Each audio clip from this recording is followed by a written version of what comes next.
കൂടുതൽ വാർത്തകളും വീഡിയോകളും കാണാൻ ഈ ചാനൽ സബ്സ്ക്രൈബ് ചെയ്യുക. കൂടെ ബെൽ ബട്ടൺ അമർത്തുക. Please subscribe our channel. നമസ്കാരം. പ്രിയ മാന്യ പ്രേക്ഷകർക്ക് ജ്യോതിഷ സെഗ്മെന്റിലേക്ക് സ്വാഗതം. ചില ആൾക്കാർ വിളിച്ചു ചോദിക്കുന്നതാണ്, ധനം എങ്ങനെ ഉണ്ടാക്കുക, എങ്ങനെ ധനമാണ് ഏറ്റവും വലുത് എന്നും പറഞ്ഞ് വിളിച്ചിട്ടുള്ള ഒരുപാട് ആൾക്കാരുണ്ട്. ധനമില്ലെങ്കിൽ ജീവിതം എങ്ങനെയാണ്?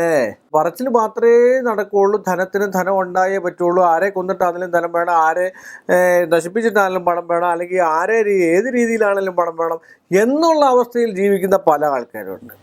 ധനം എന്ന് പറഞ്ഞാൽ ഇത്രയേ ഉള്ളൂ, വരുന്നു പോകുന്നു. അപ്പോൾ ആ ധനം ധൂർത്തടിക്കുന്ന ഒരുപാട് പേരുണ്ട്.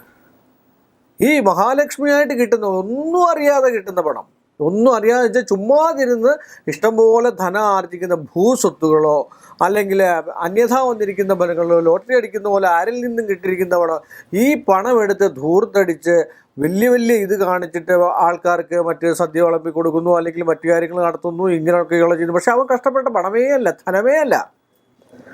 ആ ധനത്തിൻ്റെ സോഴ്സ്, ആ ധനം എങ്ങനെ കിട്ടുന്നോ ആ ആള് അത് ദൂർത്തടിച്ച് വലിയ പേരും പ്രശസ്തിയും ഉണ്ടാക്കുകയും ചെയ്യും. പക്ഷേ അവരുടെയൊക്കെ ജീവിതാവസ്ഥ അവസാനം നിങ്ങൾ ശ്രദ്ധിച്ചിട്ടുണ്ടോ?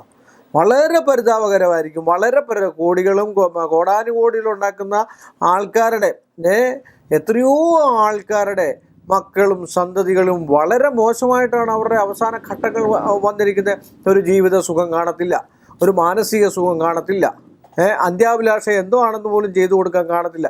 പിന്നെ ഉള്ള സമയത്ത് കുറച്ചൊക്കെ സുഖിക്കുന്നുണ്ടായിരിക്കാം, പക്ഷേ അത് മനോദുഃഖം കൊണ്ടാണ്. ഉറങ്ങുന്നത് പോലും അർദ്ധരാത്രിയിലും ഉറക്കമില്ലാത്ത ദിവസങ്ങളിൽ ഈ പണം എങ്ങനെ ചിലവാക്കണം എന്നുള്ളൊരവസ്ഥ തരുന്നില്ല. അതിന് പണം ധൂർത്തടിക്കുന്ന പലരുടെയും ഗ്രഹനിലയിൽ രണ്ടാം ഭാവത്തിലെ വ്യാഴം, ധനസ്ഥാനത്ത്, ചില രണ്ടാം ഭാവം വെച്ചാൽ നിധികോശ ധനായാണ്. ആ ധനസ്ഥാനത്ത് വ്യാഴം നിൽക്കുക, ശുക്രൻ നിൽക്കുക, അതിൽ നീചഗ്രഹങ്ങളുടെ ദൃഷ്ടി ഉണ്ടാകുക. നീചഗ്രഹങ്ങൾ എന്ന് പറഞ്ഞാൽ ഇപ്പോൾ ആദിത്യൻ്റെയോ കേതുവിൻ്റെയോ രാഹുവൊക്കെ ദൃഷ്ടി ചെയ്ത് കഴിഞ്ഞാൽ ഇഷ്ടം പോലെ ധന ആഗമനം, 12ാം ഭാവത്തിലെ രാഹുവൊക്കെ പണം ഇഷ്ടം പോലെ ആഗമനം ഉണ്ടാക്കി തരുമെന്നാണ്.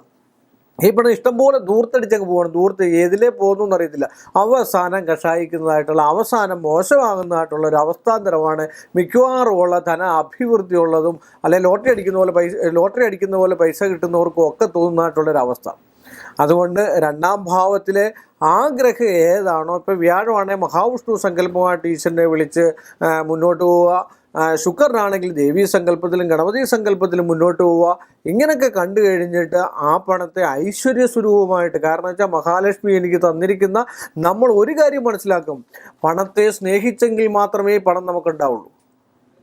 പണത്തെ എപ്പോൾ അവഗണിക്കുന്നു അവന് 100% സംശയമില്ലാത്ത കാര്യമാണ്, മോശമാകത്തേ ഉള്ളൂ. പണത്തെ എത്രയും സ്നേഹിക്കുന്നോ അത്രയും മഹാലക്ഷ്മി നമുക്ക് ഉണ്ടായിക്കൊണ്ടേയിരിക്കുക. അതുകൊണ്ട് ആ രണ്ടാം ഭാവത്തിൽ വരുന്ന ഗ്രഹങ്ങൾക്ക് മഹാവിഷ്ണുവിന് പരിഹാരങ്ങൾ ചെയ്യുക. വ്യാഴമാണെങ്കിൽ ശുക്രനാണെങ്കിൽ ദേവിക്ക് പരിഹാരം ചെയ്യുക, പിന്നെ ഗണപതിക്ക് പരിഹാരം ചെയ്യുക.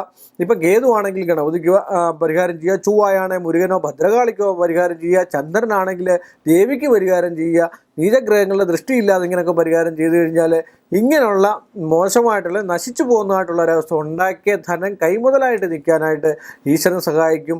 കൂടുതൽ ഈശ്വരനെ വിളിക്കുക. എല്ലാവർക്കും നന്മ വരട്ടെ എന്ന് പ്രാർത്ഥിച്ചുകൊണ്ട് ഞാൻ എൻ്റെ ഈ എപ്പിസോഡിലൂടെ അവസാനിപ്പിക്കുന്നു. നന്ദി, നമസ്കാരം. കൂടുതൽ വാർത്തകളും വീഡിയോകളും കാണാൻ ഈ ചാനൽ സബ്സ്ക്രൈബ് ചെയ്യുക. കൂടെ ബെൽ ബട്ടൺ അമർത്തുക. Please subscribe our channel.